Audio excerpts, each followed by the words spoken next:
Well, the Senate Judiciary Committee is set to vote on Todd Blanche's nomination to lead the Justice Department tomorrow. And the acting AG could now be on track to be confirmed as Attorney General.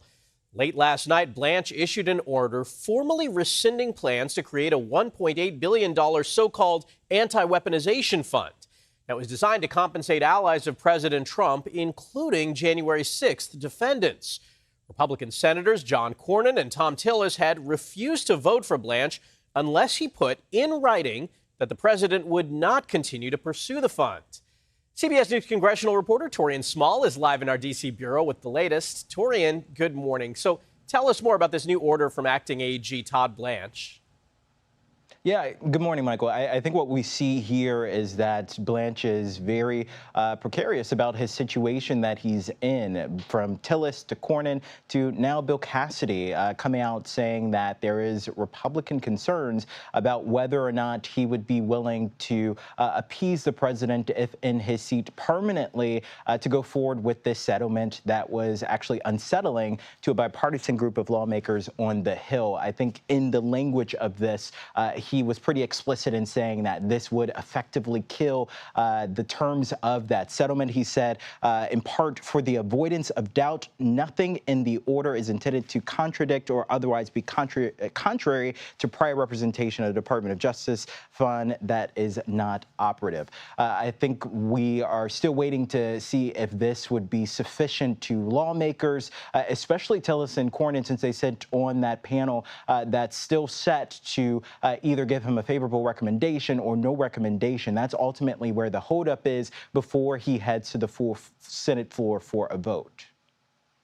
About this, just hours before Blanche announced the DOJ was rescinding that anti-weaponization fund, President Trump repeated a threat to push the fund forward if Blanche wasn't confirmed. Let's take a listen. A lot of people like it. If they don't approve Todd, I put it back on the table. A lot of people like it. A lot of big supporters of Trump like it. So if Blanche is confirmed tomorrow, can critics interpret that as sort of a quid pro quo for killing the fund?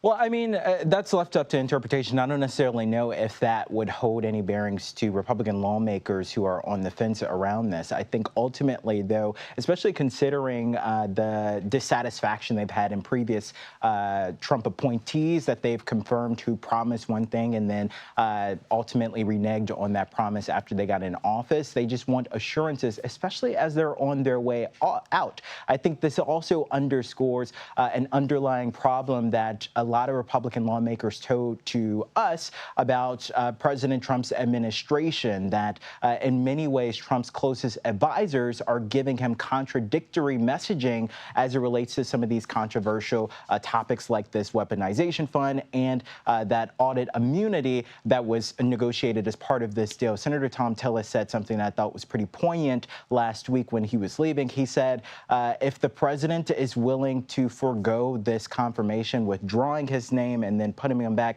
in the next term once Tillis and Cornyn are out, he says, you know, you could be bullish on it, but there's still no guarantees that the midterms would yield those favorable results that would be ultimately assuring for Blanche. All right, Taurean Small, thanks for joining us.